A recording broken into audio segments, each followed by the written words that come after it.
Start with a big step going into the handstand, hands to the floor, move one hand. So now I want to try to get 2 steps.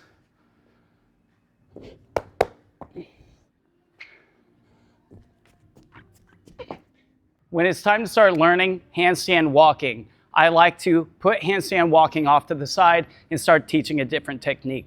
See, the problem that people have with handstand walking is they typically go from A to B, and that's the only way that they can feel successful.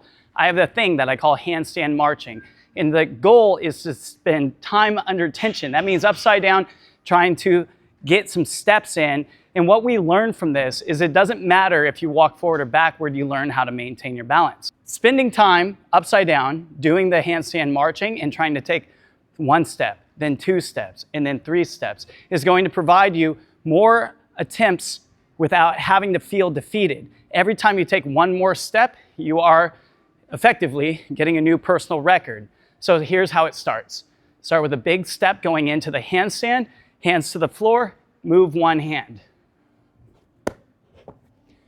Show you from the side and notice that I am not going high. Now, in the first 2 attempts, I moved my right hand first and then my left hand second. Now, even with my feet this low, I'm doing great because now I know that my body is prepared to leave the floor. My hands are not stuck to it. So now I want to try to get 2 steps. Good, 2 steps.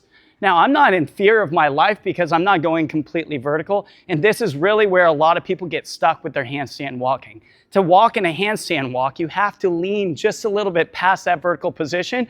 Just as you're walking forward, you wouldn't walk with your feet forward and your head backward. So we have to get a little bit of lean to learn how to walk forward. Well, doing steps without being completely upside down is a great way for an athlete to gain confidence and learn how to manipulate their balance while their feet are off the floor. Here would be 3 steps. Now you can tell that I'm obviously going to be falling back down toward my feet, and as if I were balancing a broomstick or something on my hand, if I knew it was going to fall that way and I wanted to keep it on my hand longer, what should I do? I should move my hand that direction while it's balanced. So now I can tell myself, I know I'm going to land on my feet this direction, not falling over, and so I can already make a plan to start walking my hands backward. This is going to allow me just a little bit more time to take a couple extra steps.